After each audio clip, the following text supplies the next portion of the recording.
The last rays of sunlight filtered through the dusty windows of Mason Gallery, casting long shadows across the empty exhibition space. I stood there, breathing in the familiar scent of oil paint and aged wood, trying to process the events of the past 24 hours. My name is Emma Mason, and yesterday, I inherited what my family considered their greatest disappointment: a failing art gallery in downtown Boston. The lawyer's office still felt vivid in my memory. The heavy mahogany desk, the ticking grandfather clock, and my brother Marcus's smugly expensive cologne filling the air. Our parents' will reading should have been a somber affair, but Marcus couldn't contain his triumph as Mr. Patterson read out the terms. To our son, Marcus Mason, we leave the sum of $50 million, our Hampton estate, and controlling interest in Mason Industries. Mr. Patterson's voice had been clinical, detached. To our daughter Emma, we leave Mason Gallery and its contents. Marcus had actually laughed out loud. Finally, Dad always said you get exactly what you deserved, Emma. I can still see his perfectly tailored suit, his Italian leather shoes, the way he lounged in his chair like he owned the room. In many ways, he now did. The gallery's been losing money for years, he continued, examining his manicured nails. But hey, at least you'll have plenty of dust to keep you company. Maybe you can sell pencil sketches to tourists. The thing is, Marcus wasn't wrong about the gallery's financial situation. Mason Gallery had been struggling for the past decade. What had once been Boston's premier showcase for emerging artists had gradually declined into a barely breaking-even operation that most serious collectors ignored. But what Marcus didn't understand, what my parents never understood, was that I had always seen something in this place that they missed. I grew up in these halls, spending countless afternoons with my grandfather, Theodore Mason, the gallery's founder. While my parents were busy grooming Marcus for the family business and my mother was planning his path to an MBA, Grandpa Theo taught me about art. Real art. Not just the price tags and investment potential that my parents fixated on, but the soul behind each piece. Emma, my dear, he would say, his eyes twinkling behind wire-rimmed glasses, remember that true value isn't always visible at first glance. Sometimes the greatest treasures hide in plain sight, waiting for the right person to discover them. Those words echoed in my mind now as I walked through the gallery's main hall. The space was beautiful, even in its current state. Soaring ceilings, classic crown molding, and huge windows that, when clean, could flood the room with natural light. But years of minimal maintenance had taken their toll. The hardwood floors needed refinishing, the walls cried out for fresh paint, and half the track lighting had burned out. I reached the back office, my footsteps echoing in the silence. This had been my grandfather's sanctuary, though my parents had eventually converted it into a sterile storage space. Filing cabinets lined the walls, and a layer of dust covered everything.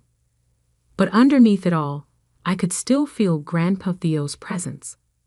Running my fingers along his old desk, now relegated to a corner and piled with boxes, I remembered the stories he used to tell me about the gallery's early days. How he built it from nothing in the 1960s, turning it into a haven for artists who would later become legends. There were whispers that he had amassed an incredible private collection over the years, but after his death 15 years ago, nothing extraordinary was ever found. My parents had searched, of course.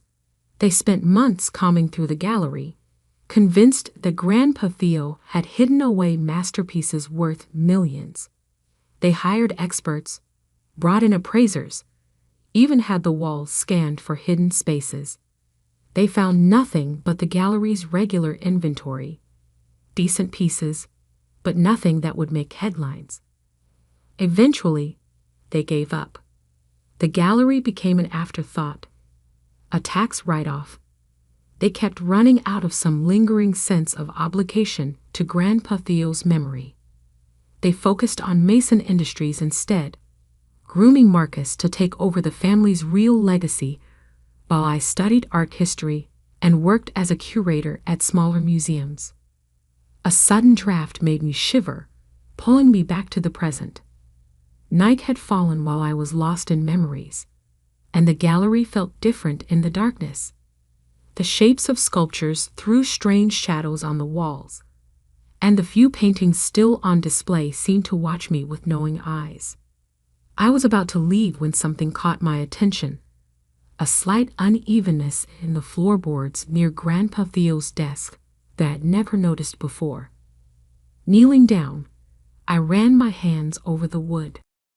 There was definitely something off about the pattern, a subtle irregularity that seemed intentional rather than the result of age.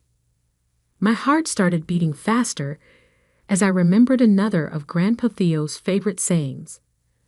The best hiding place is one that looks like it's trying to hide something else. I spent the next hour examining every inch of that floor and the surrounding area. Just when I was about to give up, my fingers found it. A tiny lever disguised as a knot in the wood. With trembling hands, I pulled it. The mechanism was so well crafted that it barely made a sound. A small section of the floorboards slid aside, revealing a narrow space underneath. Inside was a leather-bound journal, its pages yellow with age, and a single key that looked far older than the gallery itself. The journal was my grandfather's. I recognized his distinctive handwriting immediately, but it wasn't his usual flowing script. These notes were hurried, almost frantic, filled with sketches and calculations and what looked like coded messages. One page caught my eye. At the top, in bold letters, it read, "The True Collection, for Emma's eyes only." My hands shook as I turned the page. But before I could read further, my phone buzzed. It was a text from Marcus. "Meeting tomorrow at 9 a.m. Time to discuss selling that dusty gallery of yours. I already have buyers interested in the building." I looked at the journal in my hands, then back at the message. Marcus had no idea what I just found, and for now, that was exactly how I wanted to keep it. I carefully returned the journal and key to their hiding place, making sure the floor panel was securely closed. Walking out of the gallery that night, I felt different. The weight of my seemingly worthless inheritance had transformed into something else: anticipation. My grandfather had left me more than just a struggling gallery. He'd left me a mystery. And tomorrow, while Marcus would be planning to strip this place for parts, I would begin to uncover what Grandpa Theo had hidden away all those years ago. I locked the gallery's front door, the key feeling more significant in my hand than ever before. Looking up at the building's elegant facade, I smiled, remembering Grandpa Theo's words one last time. "Patience, Emma. The best stories take time to unfold." He was right. This was just the beginning. I arrived at the gallery early the next morning, well before my 9 a.m. meeting with Marcus. The sunrise painted the empty halls in shades of gold, but I barely noticed. My mind was focused on one thing: the hidden compartment and its contents. Kneeling by Grandpa Theo's old desk, I triggered the secret mechanism again. The journal and key felt heavier now, weighted with possibility. Finding a quiet corner, I began to read. "My dearest Emma," the first page began, "if you're reading this, you've already proven you have the patience and perception I always saw in you. What I'm about to share must remain our secret. The true legacy of Mason Gallery isn't in its walls, but below them." My heart raced as I turned the pages. The journal detailed an incredible story that spanned decades. Grandpa Theo hadn't just been a gallery owner. He'd been part of a network of art preservationists working to protect masterpieces during troubled times. The gallery's basement, it seemed, held more than just storage.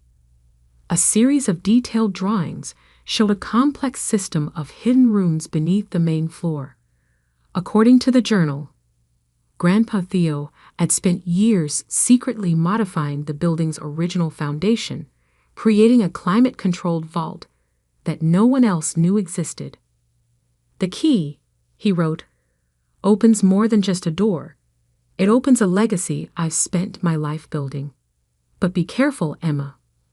Others have searched for this collection, and not all of them have honest intentions." A sharp knock at the front door made me jump. Marcus stood outside, his expression impatient. I quickly hid the journal and composed myself before letting him in. "Well, if it isn't the curator of Dust," he smirked, striding past me.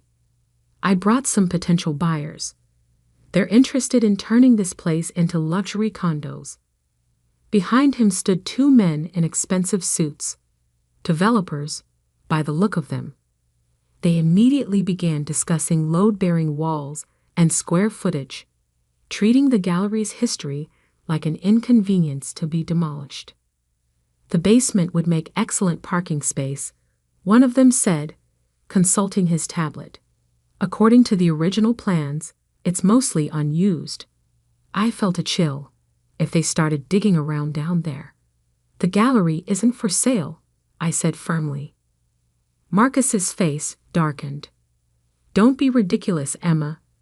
This place is worthless as an art gallery. You can barely pay the utilities." I said no. "Look," Marcus stepped closer, lowering his voice. "I know you had some sentimental attachment to Grandpa's little hobby, but it's time to grow up. Take the money and walk away." I met his gaze steadily. "Like you did, taking the millions while contributing nothing." His face flushed red. "I earned my inheritance by learning the business, not wasting time listening to an old man's fairy tales about art. Get out." My voice was quiet but firm. "All of you. You're making a mistake," Marcus warned as I ushered them toward the door. "I'm trying to help you." "I don't need your kind of help." After they left, I leaned against the wall, my heart pounding. Marcus wouldn't give up easily. He never did. I needed to work fast. Returning to the journal, I studied the basement plans carefully. The entrance to the vault, according to Grandpa Theo's notes, was hidden behind a false wall in the basement's northwest corner. The key would activate a mechanism, but only if used correctly. Taking a deep breath, I descended the basement stairs. The space was exactly as I remembered. Rows of metal shelving holding wrapped paintings and sculptures, old exhibition materials, and decades of paperwork. But now I saw it with new eyes. Following the journal's instructions, I made my way to the northwest corner. At first glance, it looked solid. Bare concrete walls meeting at a right angle. But when I ran my fingers along the surface, I felt subtle irregularities in the pattern. The key fit perfectly into what appeared to be a small crack in the concrete. With trembling hands, I turned it according to the sequence described in the journal. 3/4 right, 1/4 left, then right again. For a moment, nothing happened. Then I heard it. A soft click followed by the whisper of hidden machinery. The false wall swung inward silently, revealing a steel door with a sophisticated electronic keypad. The journal had prepared me for this too. The code was based on a significant date, the day Grandpa Theo first opened the gallery, but written in a specific format. I entered the numbers carefully. 19,650,412. The door opened with a gentle hiss, and climate-controlled air washed over me. Motion-activated lights flickered on, illuminating a sight that took my breath away. The vault was massive, far larger than should have been possible. Rows of carefully preserved paintings lined the walls, each one protected in a custom-designed case. Sculptures stood on pedestals, their forms casting intricate shadows. Display cases held smaller pieces, rare manuscripts, ancient artifacts, and pieces I recognized from my art history studies, but had never expected to see in person. In the center of the room stood a simple desk with a letter placed precisely in the middle. With shaking hands, I opened it.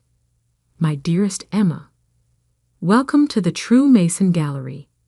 What you see around you is the work of a lifetime. Not just mine, but the efforts of countless others who believed in preserving beauty and history. Each piece here has a story, and now those stories are yours to protect. You'll find full documentation for every item in the vault, their provenance, their history, and most importantly, their rightful owners. Some of these pieces were entrusted to me for safekeeping during difficult times. Others were rescued from those who would have destroyed them for profit or politics. This collection isn't meant to be sold or displayed for prestige. It exists to be protected until the right time comes for each piece to return home. I've chosen you for this task because you understand that art isn't about price tags or status. It's about preserving the thread of human creativity that connects us all. In the rear of the vault, you'll find a smaller room. That collection is different. Pieces I acquired legally over the years, carefully authenticated and documented. Those belong to you now, to do with as you see fit.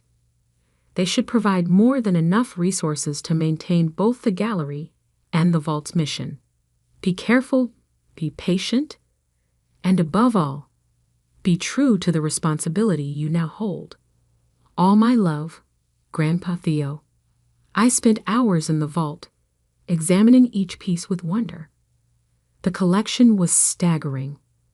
Works by masters I'd only read about, pieces thought lost to history, and others whose existence had only been rumored. In the private collection Grandpa Theo had mentioned, I found dozens of carefully selected works by artists whose values had skyrocketed over the decades. Even a conservative estimate put their worth well over $100 million. But it wasn't the money that brought tears to my eyes. It was the trust my grandfather had placed in me, the legacy he prepared me for all those years ago without my knowing it. A notification on my phone broke the spell. Multiple missed calls from Marcus and a text. This isn't over. You're making a huge mistake. I looked around the vault, at the priceless collection my brother would have sold without a second thought, and smiled. For the first time since inheriting the gallery, I felt completely certain of my path forward. Carefully securing the vault, I headed back upstairs. There was work to be done. The gallery needed renovation, security needed upgrading, and I had a legacy to protect. Marcus was right about one thing. This wasn't over. But he had no idea what he was really fighting against. While he plotted to seize what he thought was a worthless building, I was now the guardian of something far more valuable than money could measure. Looking up at the gallery's walls, I whispered, "Thank you, Grandpa Theo. I won't let you down." The next few weeks passed in a blur of activity. I hired contractors to restore the gallery's original features, but only after having them sign ironclad confidentiality agreements. The basement remained strictly off-limits, listed as undergoing environmental assessment to deter curious eyes. I spent my nights studying Grandpa Theo's journal, learning the stories behind each piece in the vault. Some had been rescued from Nazi looting during World War II, others from more recent conflicts. Each artwork had its own detailed file, including documentation about its rightful owners and the circumstances that had brought it into my grandfather's care. But Marcus, true to his word, wasn't giving up. First came the legal threats. A thick envelope arrived from his lawyers, claiming that the gallery's deteriorated condition constituted negligent management of family assets, and demanding an immediate sale. I handed it to my own attorney, a specialist in art law whom I'd quietly retained using funds from selling just one minor piece from my grandfather's personal collection. Then came the financial pressure. Marcus used his connections to interfere with the gallery's insurance, its utility services, even its property tax assessment. Each time, I countered his moves using resources he didn't know I had. The turning point came on a rainy Tuesday morning. I arrived at the gallery to find Marcus waiting with two men I didn't recognize. "These gentlemen are from the Boston Historical Society," he said, his smile sharp as a razor. "They're very interested in examining the building's original foundation. Apparently, there are concerns about structural integrity." I knew instantly they weren't from any historical society. The way they carried themselves, the subtle bulges under their jackets. These were private investigators, or worse. "The gallery is closed for renovations," I said firmly. "Any inspections need to be scheduled through proper channels." One of the men stepped forward. "We have authorization to leave." I cut him off, "or I'll call the actual authorities." After they'd left, Marcus lingered. "What are you hiding, Emma? There's something in this building worth protecting, isn't there? Something Grandpa Theo left behind." "The only thing I'm protecting is this gallery's future," I replied. "Why can't you accept that?" His expression darkened. "Because I know you. You were always his favorite, always listening to his stories. He must have told you something, left you some clue." "The clue was in plain sight, Marcus. You just never cared enough to look." That night, I knew I had to accelerate my plans. Marcus was getting desperate, and desperate people make dangerous choices. I spent hours in the vault, carefully documenting everything. Then I made 3 phone calls, one to an old friend at the FBI's art crime team, one to a contact at Interpol, and one to the world's leading expert in art repatriation. 2 days later, Marcus made his move. I was working late when I heard the basement door open. Security cameras showed 3 men in dark clothing making their way down the stairs. Marcus wasn't with them, but I had no doubt who had sent them. Calmly, I pressed the silent alarm. Not the gallery's regular system, but a special one I'd had installed that connected directly to law enforcement. Then I made my way to the basement. The men were already at the northwest corner, examining the wall with professional equipment. They'd barely glanced at me when I entered. "Looking for something?" I asked. "Lady, just walk away." One of them growled. "This doesn't concern you." "Actually," I smiled, "it concerns me very much. So do the federal agents who just surrounded the building." As if on cue, voices boomed from above. "FBI. This is a federal art crimes investigation. Everyone remain where you are." What followed was a blur of activity. The would-be thieves were arrested. Marcus, tracked through their phones, was picked up at his home. The search warrants revealed everything: his hired thugs, his plans for the gallery, even his connections to certain unscrupulous collectors who trafficked in stolen art. But the real surprise came the next morning. I had arranged for a special meeting at the gallery. Present were representatives from museums and cultural institutions around the world, along with officials from various governments. Together, we descended into the vault. Their gasps echoed off the walls as the lights revealed the collection. Tears flowed as long-lost masterpieces were rediscovered. Museum directors hugged each other as pieces thought destroyed were found perfectly preserved. I shared everything: Grandpa Theo's documentation, his detailed records, the stories of how each piece had come into his care.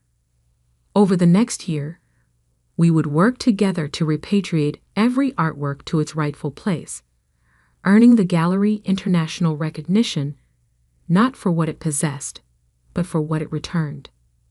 Marcus watched it all unfold from behind bars, his reputation and freedom lost to his own greed.